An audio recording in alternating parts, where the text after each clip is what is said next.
Good morning. Good morning. My name is Maggie Rivas Rodriguez. Today is June the 16th. That's right. 2010. I am in Topeka, Kansas at the Our Lady of Guadalupe Catholic School. Yes. And I am interviewing Guadalupe Martinez for the Voces Oral History Project. Thank you, Mrs. Martinez, for letting us interview you for our project. As we had said before, please know that if there's any topics you don't want to discuss, you don't have to discuss them.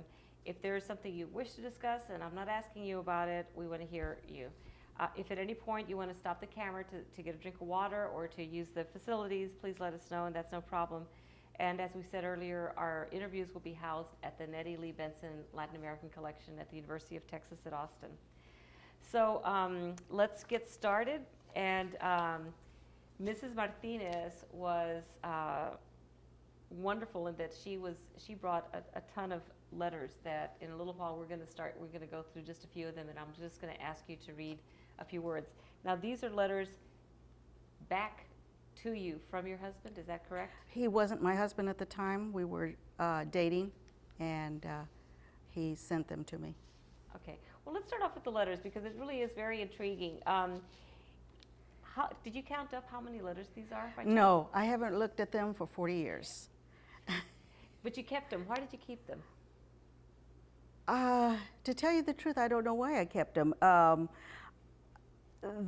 They were in a box at home, and we moved several times, and each time I would say, oh, I have to look at these letters again, and maybe go through them, sort through them, and throw some of them away. I never got around to it. And they were just there, and when my husband said he was going to be interviewed, I said, oh, I have some letters from you.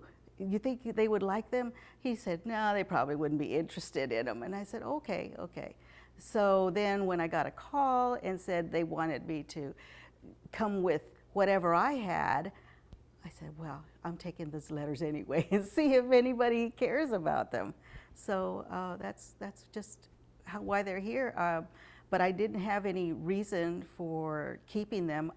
I would think once in a while, oh, when I die, maybe my kids would like to look at them and see what it was like their mother and father as young adults. And I don't even remember, I'm sure he had something about Vietnam in there, but like I said, I haven't seen these for 40 years. And it's going to be somewhat emotional for me to look at them again. Well, let me ask you this. So you were a young adult. Yes. And how long had you known your husband when he went off to Vietnam? And you guys weren't I was still in high school, and it happened that my brother and his sister, younger siblings, were dating. And they thought that when Mike came home on a leave, which was must have been in April, because there was a dance that was being held at the National Guard Armory, and they thought that we might like to get together. So we were fixed up. I met him at the dance, and were you a sophomore or? I was a senior in high school. And so at the dance, it was high school. What is the name of the high school? I was going to Topeka High. This was not a high school social dance. This was a community dance, and I think it was put on by the church. It was just an Easter dance, and a band was playing, and I don't remember too much about it. I remember thinking, wow, this is a Marine that I'm dating or that I'm seeing, you know. I have a thing for military. Military and musicians, I like them. So when you first saw your husband, what were your first impressions? Actually, I first saw my husband in high school. He was a year ahead of me, and I thought he was not very nice. He seemed to have a lot of girls around him all the time, and so I thought, oh, he's not someone that I really want to hang out with. But then he graduated before I did, and he went into the service. And for some reason, I said okay to be fixed up with him and meet him at the dance. and he was a changed guy when he came back. Very trim. He had a lot of hair when he left, and it was all, of course, shaved off, and he had the military bearing. He was just someone that I thought I could like again. So Guadalupe, are you saying, was he very good looking, or was he very athletic? Oh, he was kind of cute. He was kind of cute, and he looked very good in a uniform. But before, when all the girls were hanging Oh, around no, he looked like a hippie. Long hair. He was very shy, though. He was very shy, and I think the girls were attracted to that. He hung out with his sister a lot because they were in the same grade. And I just saw him, I guess maybe because he hung out with his sister, she had a lot of girlfriends. The girls were just naturally all together, and he just hung out with his sister. And there was just too many girls, too much competition. I didn't need that. Okay, so tell me a little bit about, I'm looking at your pre-interview form, Mm-hmm. and let's see, you were born in Topeka. Topeka. Mm-hmm. And tell me about your childhood. I was the oldest of 6 children. I have a sister and 4 brothers. We lived in a 1-bedroom home. My dad was the only breadwinner. He worked over here at Santa Fe. He was a welder. My mom, of course, with 6 children, she didn't work outside of the home until later on. We were poor, but I didn't know we were poor because we always had food on the table and clothes on our back. And Mom was very charitable, even though we didn't have much money. She was always giving to others. And it seemed like with 4 brothers, there were a lot of boys over at the house all the time. And they would seem to come over at dinner time. And Mom, bless her heart, she would stretch the meals so that everybody could get fed. Nobody went home hungry. If you went home hungry, it was because you didn't want to eat. So we had a lot of relatives here. My grandparents owned the Lucky 5 restaurant. They opened that up in 1950, the year I was born. So we spent a lot of time at the restaurant too. It was a restaurant bar. We had a lot of interaction with our, with our relatives, because everybody here in the Oakland area, and this is Our Lady of Guadalupe is in the Oakland area, we were all close by. So when I grew up, my friends, other than my school friends, were my relatives, my cousins. And I hung out with my cousins a lot. We were very, very close. I can't even remember, there's at least 10 cousins that I know of that are in my age group, from maybe 1 year between us, either before or after, or right in that area. So I've got about 10 relatives cousins that are 60 years old, which is my age now, either 59, 60, or 61. So we're nearing retirement. Tell me something, because both of your parents were born in Topeka. Mm-hmm. So were their parents born from Topeka, or did they come here from someplace No, else? my grandparents were from Mexico. On both sides? Yes, my paternal were from Monterrey, I believe, but I don't remember where my paternal grandparents came from. Your maternal? Your Yeah, father's? paternal, from Monterrey, I believe, and then my maternal, I don't remember where they're But they were from Mexico. Mexico, And yes. so why did they end up in Topeka? For the railroad. There was jobs with the railroad, and a lot of the Hispanic Mexican people came over to work for the railroad. Do you know about what time they came to Topeka? To tell you the truth, I don't know. But both of your parents were definitely born Yes, in they were Topeka. American citizens, Okay. born here in Topeka. Okay. So where do you fall in the birth order? In my own family, Mhm. I'm the firstborn. Okay. So it's you and then Mary, Me, my Virginia, sister, and then my 4 brothers. Okay. And I saw that your father was a World War II veteran. Yes, he was. And he was Army. in Italy, right? In Italy, yes. Did he talk about that at all? Hardly. The only thing I can remember him ever, the only reason I even know he served in Italy was because he came home speaking some Italian. And there were cuss words. Well, tell me something. Is this the parish that everybody, all the Mexican community came to, Our Lady of Guadalupe? Yes. It was formed because of the Hispanics, Mexicans that came over from Mexico. They congregated in this area, and most of them, all of them, were Catholic, so they needed a church, and they formed a church in this area. There must have been an existing Catholic church here. I don't know. I just know that the Mexicans built this church here in the area. Interesting. So then your brother Michael Tetuan Yes. also served in the Army. Yes. Was that yes. Vietnam? No, What? he was Vietnam. He was after that. So tell me what it was like here, the Mexican community here in Topeka, or Mexican American community here in Topeka. What is that like? Very close knit. Like I said, our relatives lived within blocks of each other. We all knew each other, saw each other at church,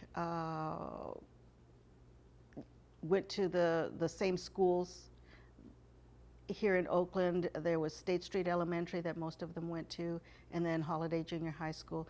And if you didn't come to Our Lady of Guadalupe, you went to maybe Sacred Heart, but that was more of a German-Russian.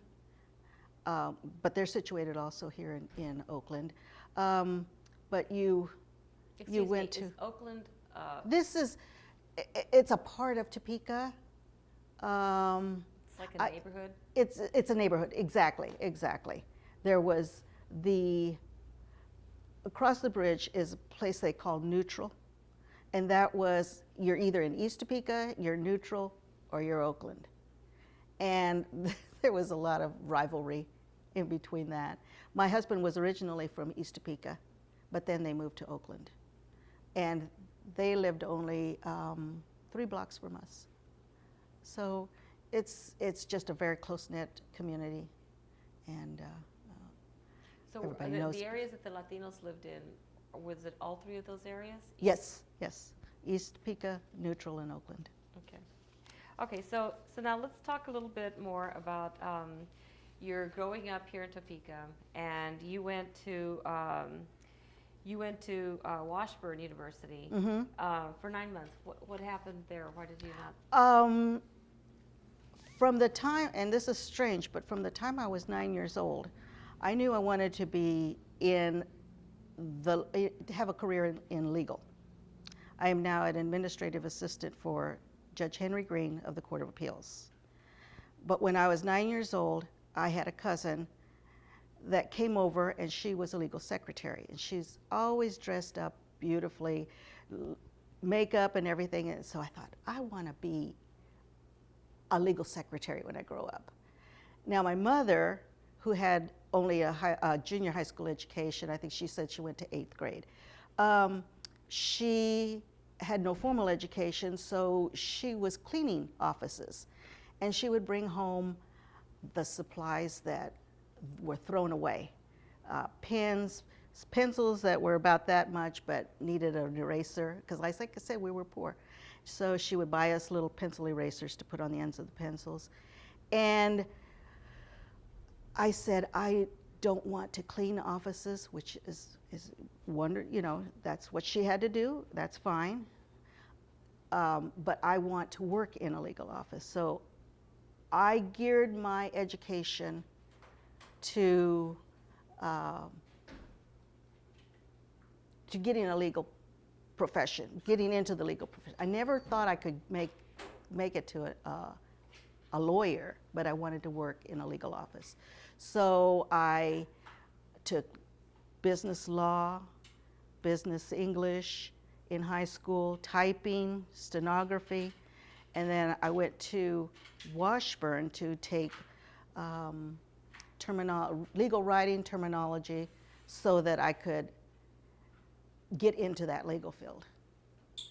And it was a roundabout way because between that time, high school, and where I am today, I worked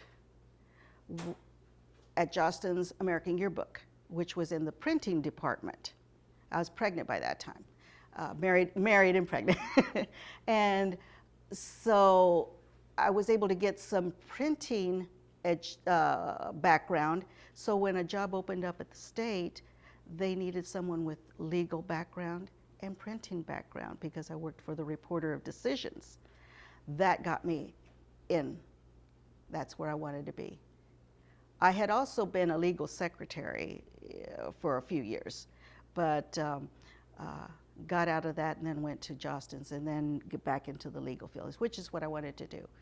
And I worked my way up until now I'm an assistant for Judge Green, which I love. Let me ask you this. When you were growing up and you had this cousin who was a legal secretary, what other kinds of jobs did Latina women have? They cleaned, they were waitresses, they worked in the service industry. And most of the women that I knew didn't work outside of the home anyway. They were also teachers, nurses, but I didn't see so many Latinas in that profession, which was geared to women. But most of the Latinas that I knew of either didn't work outside the home because they were married and had children, or they worked in the service industries. So what made you feel like you wanted to do something other than that? Because in high school, I saw the Caucasians, they were steered towards college. No one ever told me that I could go to college and that I could I knew we were poor, so I knew we weren't going to be financially able to go to college. So I thought, I'm going to get as much education as I can and do it myself, whatever I had to do. A counselor at the high school told me I could get a scholarship towards business college, business school. And I never knew who this anonymous donor was, but he or she gave me a scholarship, and so I went to Clark's Business School. And I got even more business education, which stood me in good stead because right after that, then I went to work as a legal secretary. Had 2 jobs as a legal secretary here in Topeka and in St. Joe. After I married my husband and we moved to St. Joe, he wanted to get more education. When you say that you felt like the white kids were steered to college, the Mexican kids were not? No. We either weren't steered to college or went to the tech schools. And how exactly did that steering occur? Well, they were told, I feel like I could have done a whole lot better if I had had just a little bit more help. My parents weren't able to help because with an eighth grade education, they didn't know who to go to ask for help. So I would have had to depend on someone at the school. And I got A's and B's. So I could have had accelerated classes. I could have had pre-college classes, but nobody ever said, you can do this, this is what you should do. So I had to do it on my own, however I could. I would just push myself to take more classes, but I didn't go to pre-college classes. And I wish I had, but I didn't. But how did they, what did they say, or did they do something for the? It wasn't overt. It was never overt. It's just you weren't told. You weren't helped. No one ever said you could do it. And just, this is what you need to do to get to college. This is how you can get some help to get to college. And I didn't know who to go to get help. Except for that one counselor. Except for the one counselor. Do you remember what that counselor's name was? I believe his name was Mr. Coder. I don't remember his first name. Now, in your school, was it about even white kids and Latino kids? Or? No. It was the majority was Caucasian, and they went to one side of during the school hours, well, after school hours, I should say, there was white kids, there was black kids, and there was Mexican kids. We had our own place in school where you congregated before or after school. Was it about the same number of kids for each of those For groups? blacks and Mexicans, yes, but more white. Okay. So what did your parents say when you were trying to go to business school? What did they? They believed in education. They believed in education. They wanted us kids to, at that time, everybody to get a high school education. At that time in the 60s, that's, if you got a high school education, you were doing very well. Now, if you got a college education, you were doing excellent. But so in your schools, were there any teachers or administrators who were African American or Latino? I do not remember anyone. Mm-mm. Did you ever have a Latina or Latino professor or teacher? No, never did. Or how about Or African American? no, never. So when going back a little bit to growing up here in Topeka, you say that the Latino community was very close-knit. What kinds of activities did y'all have? Oh, we have an annual fiesta mexicana. Back then, when you were growing up? Yes, we had that. It was from way, way back before I was born. It started small, but it gradually got a little bit larger, and that was the main thing, and it brought other people into our community. They liked the Mexican food. They liked the entertainment. What else? Excuse me. So the women, did the women all cook up all the Oh, food? yes. They cooked up lots and lots of food. What kinds of food did they have? The enchiladas, the tamales, tostadas. And in those days, we didn't have the machines to make the taco shells. So it's all made by hand. Taco shells, enchiladas. They made the flour tortillas by hand. Wow. Yeah, for lots of people. So it was quite an ordeal, quite a chore. Did they have music?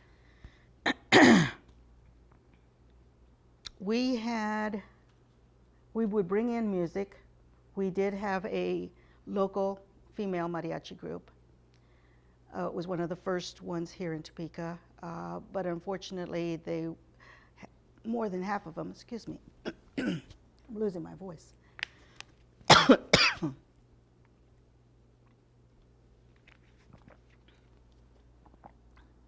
More than half of them were killed in the Hyatt Regency collapse. So they had to start all over again. That was very sad, very sad. But we had local talent. Kids and young adults would sing, and we had our dancers. And Folklorico kind of yes, dance? folklorico dancers, right, with the regional costumes and everything. Mm-hmm. And who did that? I can't remember his name. No, not Valdivia. His wife is Valdivia. I can't remember his name right now. It escapes me. When we write the story, we'll send you back that question. Oh, We'll yes, ask you yes, about yes. That, so that's very Mhm, cool. mhm. He went to Mexico and learned dances there, so he could bring them back to Topeka. So your parents, your father, I'm sure that everybody was poor, but your father at least had a steady job. He had a steady job with the Santa Fe. He was a welder. And I remember him coming home, and you know well, maybe you don't, how hot it gets in Kansas. I mean, in the hundreds. And if you can imagine working with fire, heat, and you're already hot.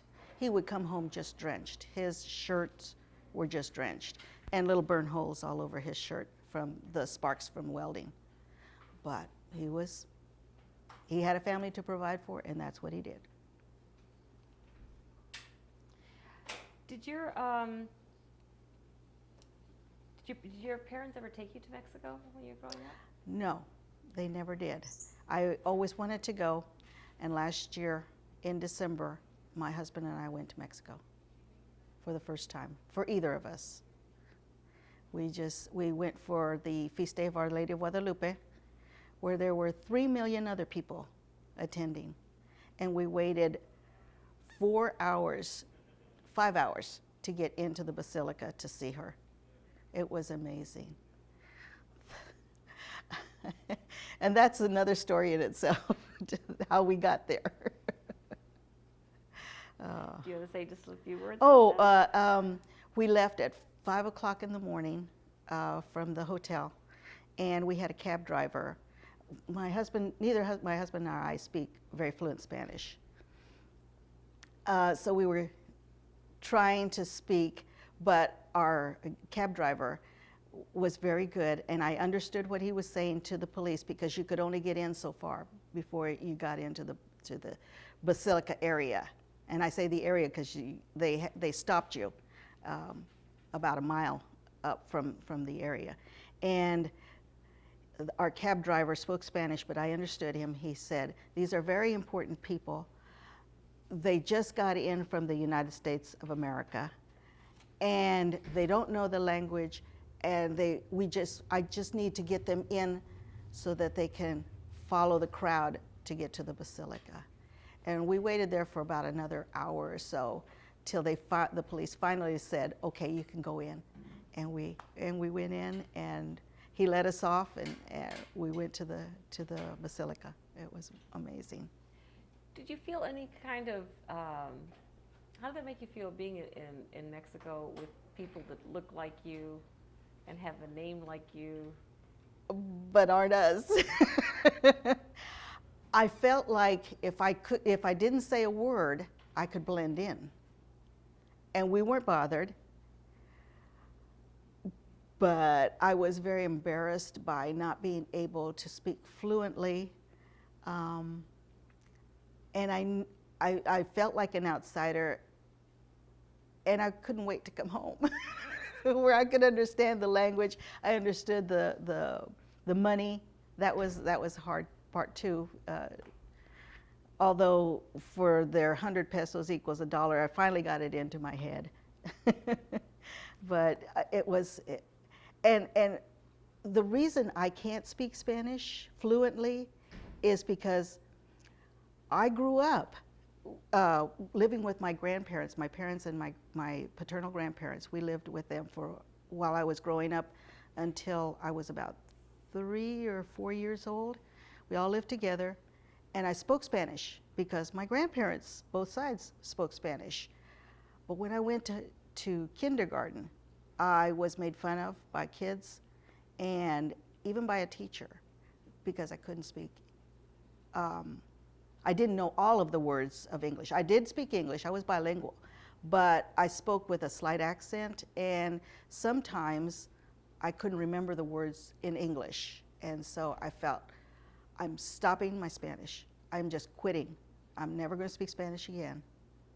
And from grade school on, I didn't speak Spanish, although they say when you learn as a child, it's still in your head. So I could understand people when they spoke to me, my elders, and I understood Spanish, but I could not think of it fast enough to converse. And still now, I have to stop and think before I speak in Spanish. But at work, since I am one of maybe 3 Hispanics that work in the Judicial Center, because I know a little bit of Spanish, and we have a lot of Mexican people here in the city anymore that speak Spanish, and since we are a state division, we get calls from Hispanic people, Spanish-speaking people, and we have to take those calls. So who do they call? They call me. So it's come full circle now.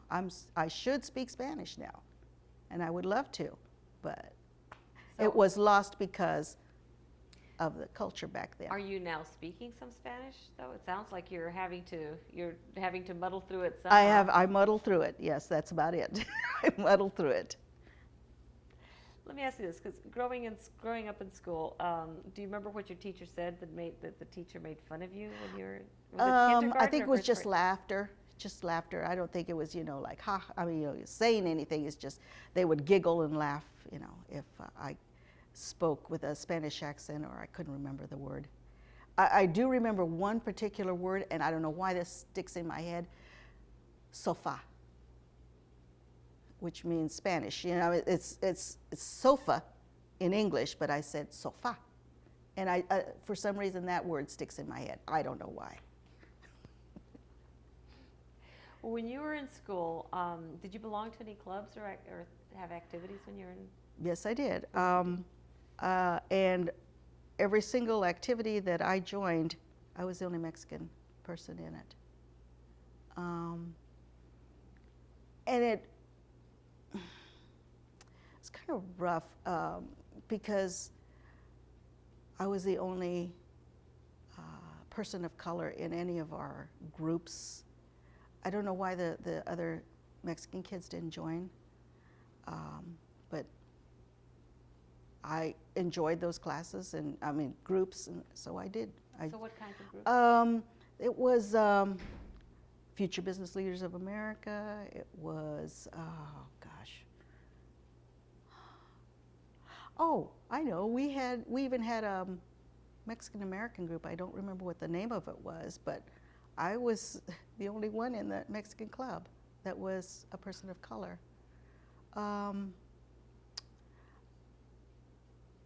I participated in, I know, in junior high school, we had an operetta. And my friend wanted me to go with her because she wanted to be in the operetta. She was actually taking music classes.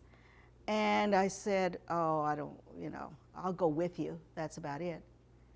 And I got a lead, and she got a smaller part. And since I didn't take music, I had to go after school and on weekends to learn the music, and I don't read music. I hear it, and I can retain it. But it was fun. It was fun doing that. What was the operetta? What was it? Oh, Yeah. I don't remember the title of it. It's junior high school, so I don't remember. Okay, so you graduated from high school in what year? 1968. So what do you remember about the Vietnam War during those years when you were in high school and then right after? I was removed from it in that being in high school, it's all about you. And I was only peripherally into it when I met Mike, my future husband. And I knew that he was going to go to Vietnam. And I knew that there were a lot of boys from our neighborhood that were being drafted into the service. But in high school, it wasn't something that was talked about a lot. But So do you remember what year it was that you met Mike? 1968. Oh, Yeah. so you were. I was senior, still that's right. yes, I You was were still in high school. Okay. Mhm, mhm. Okay. Do you recall, and you were saying a while ago off camera something about the protest movement that, Right, tell right. tell me a little bit about that. I would watch them on TV and wonder why there was so much, was such a protest against men, boys who were just doing what they were ordered to do. I mean, everybody was, the men were drafted, the boys were drafted. They had to go to war, and yet people were, I heard that, and I never saw personally, but I heard that, they were spit upon on their return. They were, called bad names. I could never understand that, and I never protested, but then I didn't go to college and I wasn't in that protest movement. It was beyond me why people would protest something that they didn't actually participate in. I mean, if you had gone to war and you had seen it, and yes, then maybe you would have cause to protest it. But you were protesting against something that they had no control over. And it hurt. It hurt to see that. So how did you end up being a pen pal with Mike? We met like at the dance, and he was already in the service at that time. He hadn't gone to Vietnam yet, but we decided to go ahead and write, and then he was shipped off to Vietnam. So and was he your boyfriend at this time? I wouldn't say. It's kind of hard to say if he was my boyfriend or not, because I was still seeing other guys too. But we started getting serious through our letters. But then I thought, I'm only 19. By this time I'm 19. I don't know if I can wait. But we continued writing, and I stopped writing for a little while, and then when he came back from the service, then we got back together again. Why did you stop writing? I met someone else. So did you think you were going to marry that other first? Oh, no. I didn't know who I was going to marry. I wasn't ready to marry anybody. I was just kidding. Did you send Mike a Dear John letter? I think I might have. I think I might have said that I didn't want to write anymore. But I don't remember writing a Dear John letter because we weren't going steady or anything. That's what we called it in those days. So what was it in your letters that you started looking at him in a different way, it sounds like, through the letters? Do you remember what it was? He seemed to get me. He had the same goals as I did. Which were? Which were doing better than our parents did. We had, we kind of wanted the same things. We wanted to continue education. We wanted to just do better. Just everything. Just do better than what our parents had and what they were able to give us. We both wanted a family. We both came from large families, so we wanted small families. We would talk about that, and he was smarter than the other boys that I had dated. In what ways?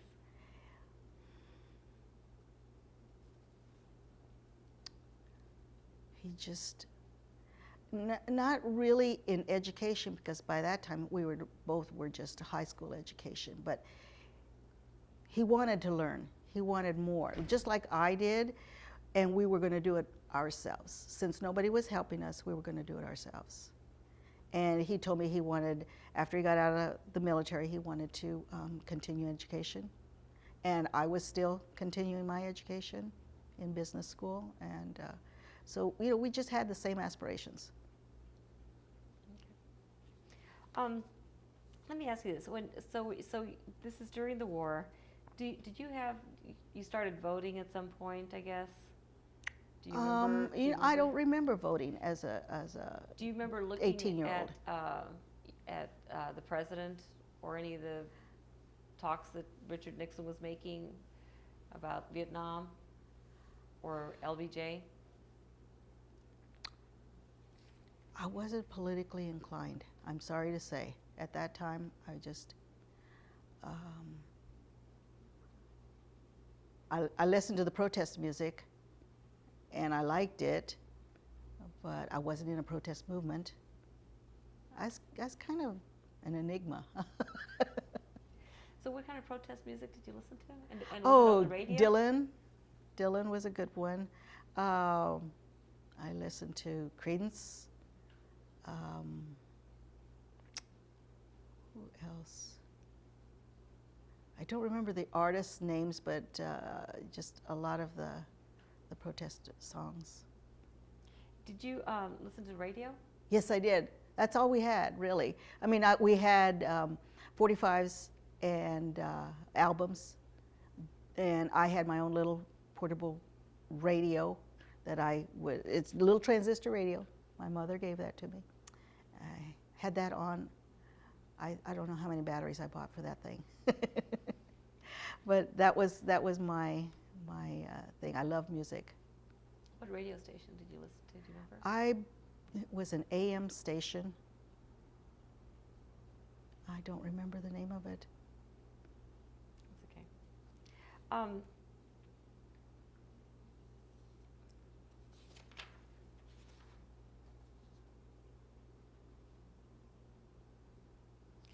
When did you start at some point? Because it sounds like when you were in high school, did you mix much with people of other races? My best friend in grade school and part of junior high school was a Caucasian girl. But from junior high through high school, I was friends with Mexican kids. We didn't mix much. Why is that? It just wasn't done. You didn't date somebody out of your ethnicity or race.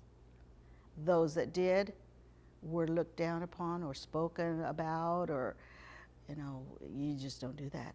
Because I remember a girl, a white girl, and she liked to date Mexican boys, and her white friends, or white, what would you call them, acquaintances, classmates, looked down on her for that.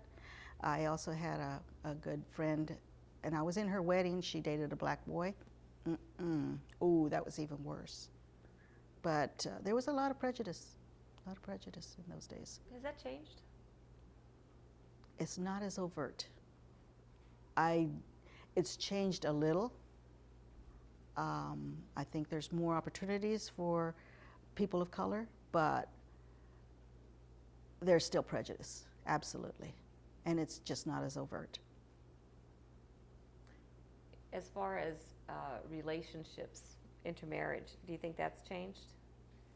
Yes, I see a lot of it now, especially with my grandchildren. I go to their schools and I see children that look like they could have black parent and white parent because of their skin tone and their hair. And then, of course, at those school functions, then you see the parents together, and oh yeah. But my own grandchildren are half white and half Mexican. How many grandchildren do you have? I have 7. So I don't know if you filled it out on here, but you have how many children do you have? I have 2, boy and a girl. Okay. Eulalia and Simon. Okay. And my Simon has 4 children. His wife is Caucasian. She's of Swedish descent. And Is she American born? Mm-hmm. Okay.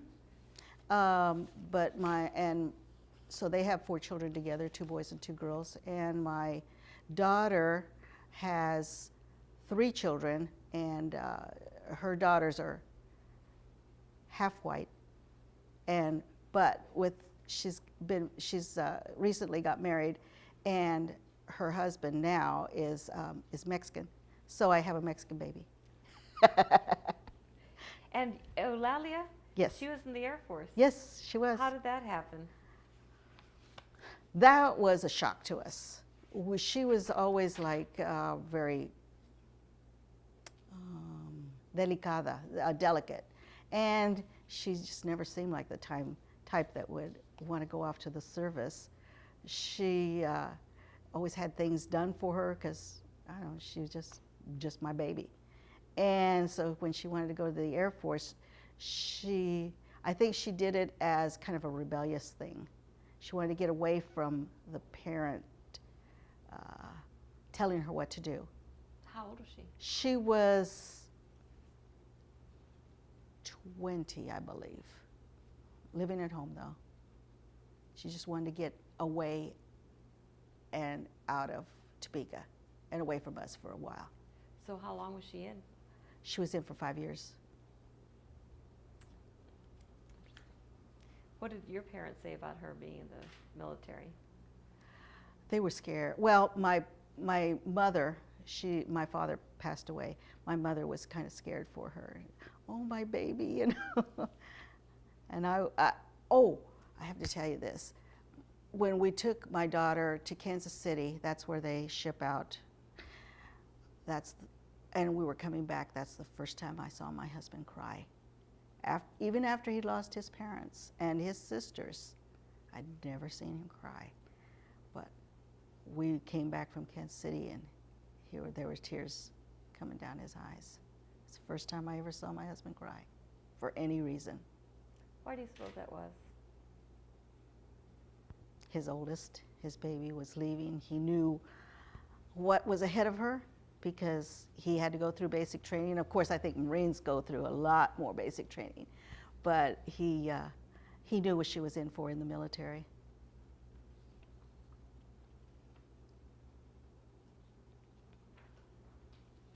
How about today? Because today you now are, what is your title now with the? I'm an administrative assistant.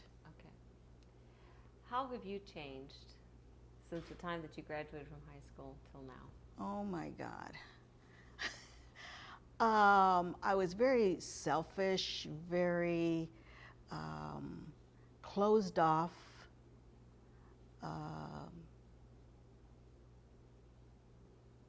Immature. I didn't think about too much about other people, but as a mother and as a grandmother, I feel the need to protect my children, my grandchildren. They're my life, and so I want to give them everything that I can, and not just money. I want to give them knowledge. I want to instill in them faith and hope and charity. I think that they can do anything they want, and I'm willing to help them however I can. And so I think from being a child at 18 to being a grandmother now at 60, there's just a whole lifetime in there that I have changed, and I hope for the better. How old were you when you had your first child? 21. No, I'm sorry, 22. 22. I was married at 21, had my child at 22. Did you stay home after you had your child? Or did Oh, you no. I worked at Jostens, which was kind of a seasonal job, and I worked about 9 months out of the year and then had the summers off, then went back to work. So have you become more political as you've gotten older? Oh, definitely. My husband and I now belong to several groups, and we try to we discuss politics we don't discuss who we're going to vote for because we usually cancel each other out. So we have agreed not to disagree. We've agreed to disagree. And we get into fights and one of us will stomp out of the house if we start talking too much about our political decisions. So we don't talk that much about it. I'm going to stop the tape so I can change.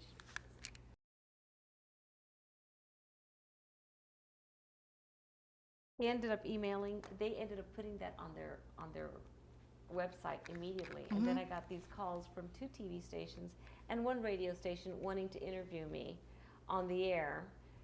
And I said, it's a perspective. It's a different perspective. It's kind of like, I have a pretty good idea of what,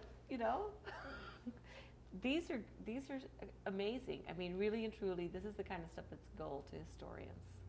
It really and truly is. We're so glad. Let me ask you this before we get to this, because I just wanted a couple of things. How do you think Topeka has changed since 1968 in all the years that you've been living here, and in particular for the Latino people here?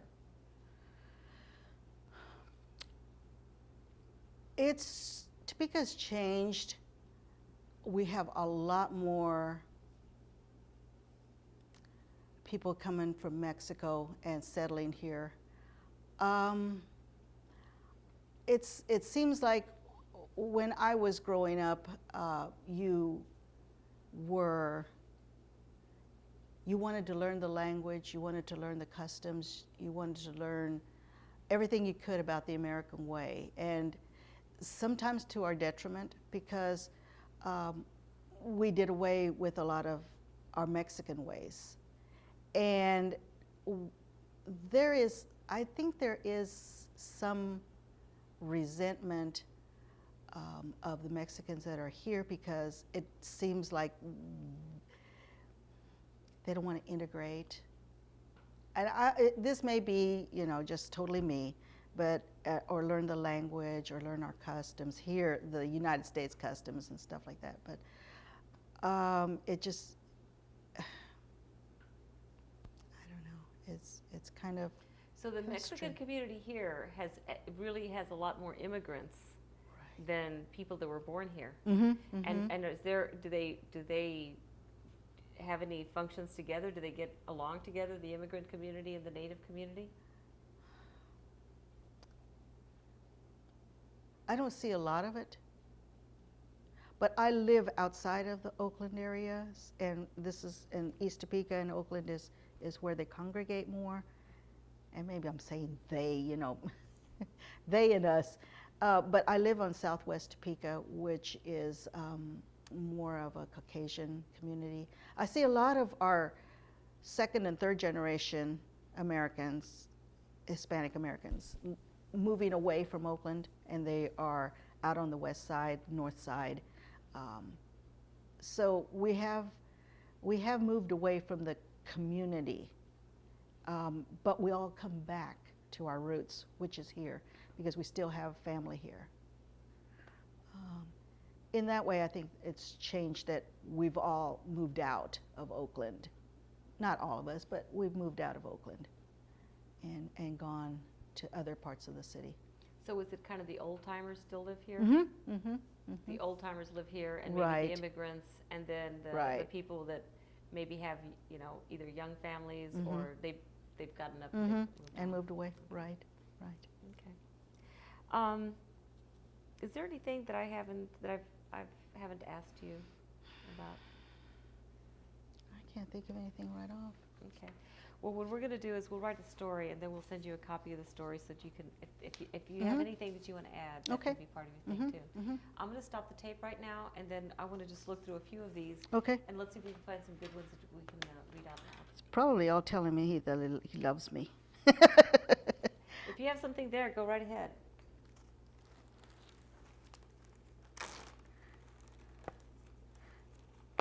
I remember he said, a lot of it in Vietnam was the waiting.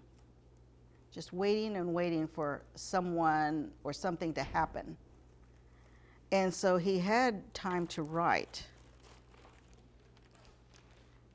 So he did it seemed like he would have to not make up something to write, but just do something so he would write me, because these are pretty long letters. Here's one from July 4th, 1968. Okay. But this is in Jacksonville, North Carolina, so he was still in basic. So he at was that still, time. yeah. Let's Okay. see. This is in North Carolina too. Okay, let's see if we can find one from Vietnam. Oh, he wrote a lot from North. Okay, I'm gonna turn this off. I think the ones, if we can find any without postage on them, those would be the ones that would be, Okay, well, this one's in New York. there's a lot from New York too.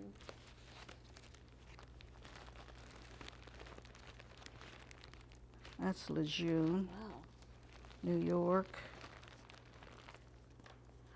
New York.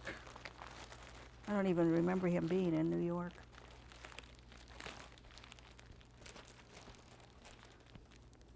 That's Lejeune.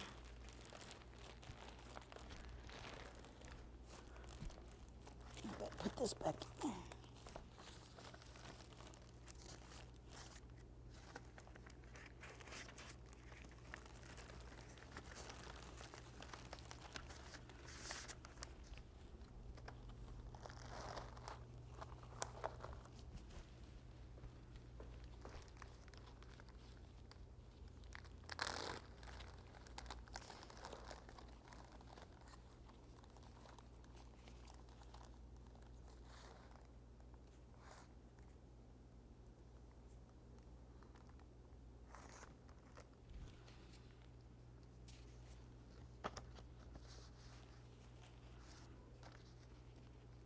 Oh, congratulations on your graduation from him.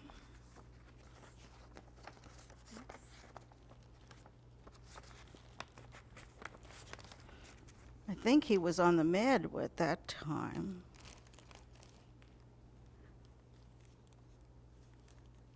Because this was Looks like U.S. he- Navy. He must have written to you every single day. Oh, yeah, he did. I was always getting letters. And I would write to him a lot too, but he wouldn't get them, but all at one time. Oh, this is high school. Oh my gosh. This is a high school newspaper.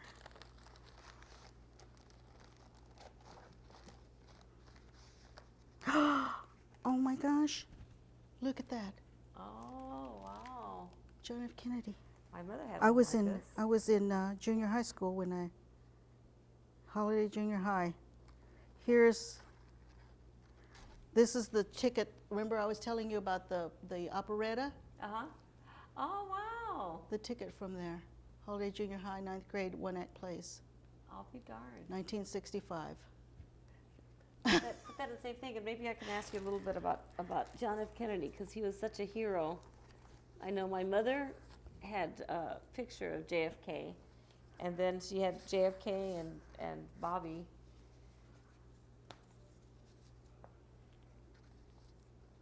Ah. Here's one from August 5th, 1968. I wonder when he shipped out. I don't know. 9th grade prom. Oh my gosh. He's out at sea on this one. I suspect that some of these that say New York, I suspect that they were actually Vietnam. Could be. Because here he's out at sea. Oh, okay. Oh, yeah, they would have to have the APO or... APO, that's what it was. Hi there. Sure, we'll take some water. Thank you so much. What a little doll you are. Oh. Thank you. Thank you. Both. Appreciate it. Nice cold water. Wow. Lupe, these are so completely awesome. Oh my God. That's what it is. All of these that say New York. Oh, I'll That's bet his- that's true. On this it That's says, true. FPO, so I don't know. See, in some of these, they have the same postal date. Mhm. So I think that what happened is they just like sent them all out Yeah, together. yeah.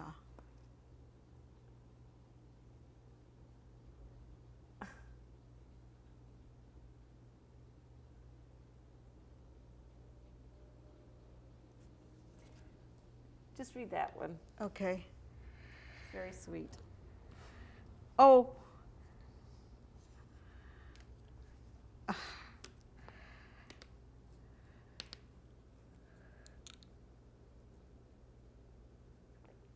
Oh, sometimes he would put words to songs in there. And I remember the words on this one, but I can't remember the name of the song. Today we had our first inspection aboard ship. It was okay, except no one wore starch utilities, and so we did look a little raggedy. Oh. So, hon, there isn't much happening all day long. You've been on my mind. When I look at the waves of the ocean, how I long for you to be with me. I say to myself, oh, I know that Lupe would like to look at the water and all the colors in it. I just wish you could see it. It would be so romantic. Just me and you and the night of the ocean. Oh, he was romantic back in the day.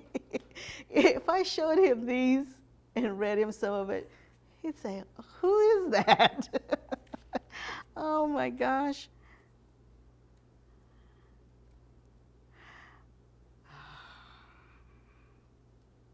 I'll have to close for tonight. I'll say a little prayer for you, and I have a feeling that you will be in my dreams tonight. Good night, my love. July the 30th.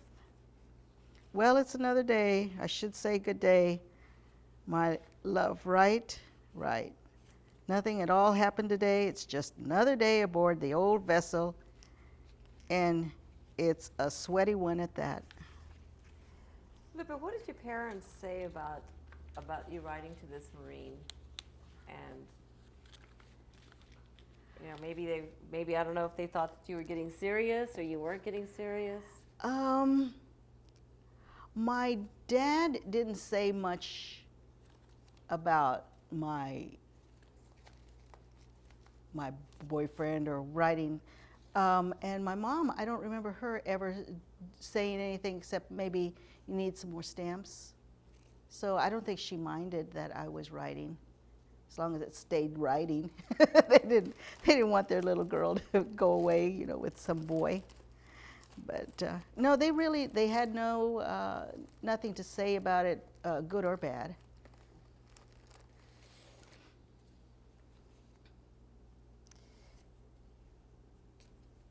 So did he go to Vietnam? He did go to Vietnam. He had a tour there. He was wounded, and he got a Purple Heart. Oh, okay. He was awarded a Purple Heart. Do you remember about when that would have been? I don't know when he was wounded, but he received his Purple Heart on my birthday, March 13. Of what year? 1969 or 70.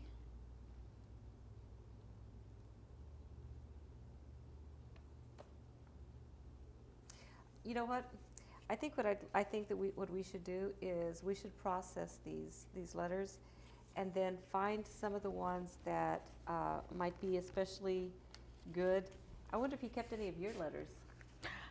I asked him about that one time, and he told me that because they could only carry so much in their duffel bags, Mm-hmm. I wrote him a lot of letters, that he'd keep them for a while, and then he'd have to throw them away because there wasn't room. Nobody had any room for letters in their duffel, so they just had to throw them away. So how did it feel going from Tetuan to Martinez? Very difficult. I kept saying Tetuan for a long time. It's difficult for someone who's had a name for 20 years, and all of a sudden to be another name. So were you corresponding with him when he got wounded? No, I don't believe so. How did you find out about it? I saw it in the newspaper. They had a picture of him, and What was the paper? it wasn't even the Topeka Daily Capital, which is our paper here. There was a small independent newspaper that had his picture in it, and I saw it there. Was it a Latino paper? No, I don't think so. I think it was just Did they independent. have Latino papers here? No, no, They didn't? So when you saw that, what did you think? I thought, wow. I was wondering, you know, it didn't say where he was wounded or how serious it was. I was concerned, and I asked about him. Who did you ask? I'm not sure. I maybe had asked my brother to find out from his girlfriend, my sister-in-law now. Oh, they did get married. Yeah, they got married. So it's two brothers, Two- two brothers married two sisters, or No, a a brother and a sister married brother and sister. Oh. Yes, yes. So, so did you do anything? Did you write to him after that, when you found out he had been wounded? No, because he was discharged after that. So then, when did you see him again? I saw him again. When was it? Seemed like it was in the summer of 70. Yeah, because we got back together again and we made up for lost time, and we were married in February of 1971. It was really quick after he got back. So what was it that made you feel like, okay, this is it, I want to do it? I fell in love with him again. I remember the letters and things that he, you know, what he spoke about, and like I said, a man in uniform. I fell for him again, and we decided that we wanted to get married. Did y'all have a big wedding? No, we didn't have any kind of a wedding at all. We were married by Cale McFarland, who was a former Chief Justice of the Supreme Court where I work, and but at that time she was a magistrate judge here in Shawnee County. And then my dad wanted us to be married in the Catholic Church, so we had a small ceremony in September of that same year. And so you got married civilly in February? Civilly in February, and by the church, had it blessed by the church in September. And but we always celebrate our February 1st anniversary. Not the September. I can't even remember what day that in September we had it. But.